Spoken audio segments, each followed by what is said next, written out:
Okay, I've got a cage here that's on the side of the road. I'm going to show you how I'm checking that in a minute, because a cage is something a lot different, in my opinion, that I can catch bobcats right here on the side of the road and people are not going to see it. We've got a coon in here today, and did you get him? And that's not exactly what we're shooting for. Now, right next to the camera, which you're going to see in a minute when we turn around on the camera, where I'm checking from the road, someone that's driving by this road is not going to pay any attention to this cage when it's set back up. There's really nothing to see. There's no movement with the animal, because the animal is just sitting back there. He's not ringing out. A lot of difference when you put a snare or a trap or something. We can't use conibears here in Tennessee, and we're pretty close to houses, believe it or not, just right over there. So I don't want to be using conibears here, even if I could. I could use a dog proof, but I'd have a ringing coon. Now this location, it's a creek, because we've been getting so much rain.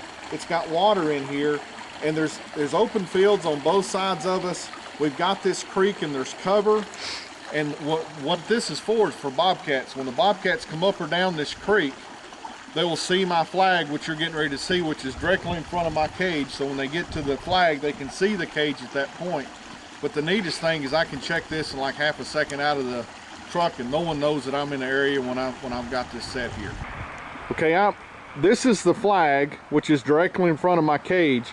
So what I'm doing, this bridge that's up here, I just slow down and wait for traffic. There's none coming either way. Then I just pull over, look at my window from about right where you see dead middle of the screen. I can see the cage. If the door's up, I go on. If the door's down, I stop and I get my animal out, which is what I'm doing today. But it's just a really quick way that you can set traps right in front of people that a lot of people don't think about. And you can't really notice this flag from the road, from where it's at, but anything that's down here on either side of this is going to see that flag. Okay, another real neat thing about using the cages for the fur trapping that a lot of people don't think about is the ease of resetting. We got our coon out.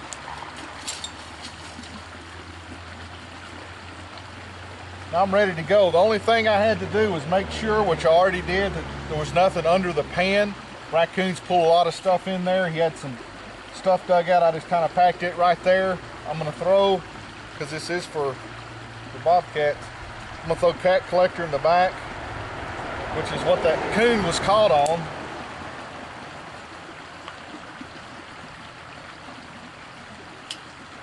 And I'm going to rob one of my feathers off of my flag, just for the simple fact I forgot to bring it with me. So, but I'm going to put that in the back. Just want a little white back there. I wasn't expecting the camera to be on. Just for the cats.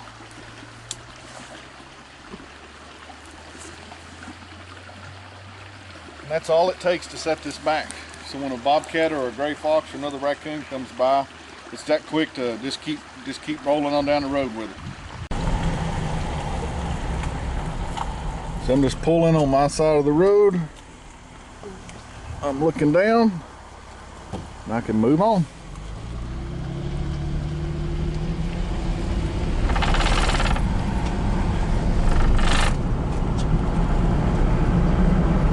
Well, this is another coon we have in this cage.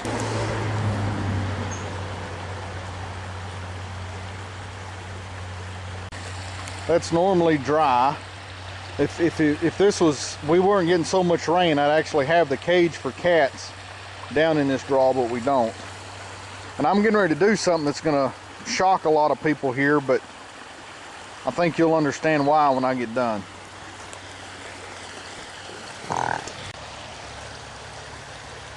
Go on now.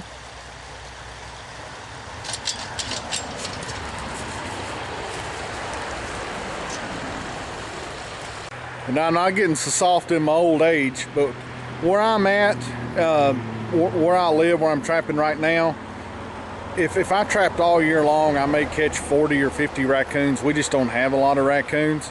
By using the cages, I can just turn them loose, no problem whatsoever. It's also very easy to remake the thing for cats and gray fox. If it was back in the day when we had a lot of coon, I'd be wearing these things out with a skinning knife, but because we don't, whatever we have left needs to breed so we can get a reasonable population back up. And I've got these cages all over river bottoms, and I have yet to catch a coon on a river. So that ought to tell you something about our coon population. So I am turning the coons loose, but I am keeping the grays and the cats.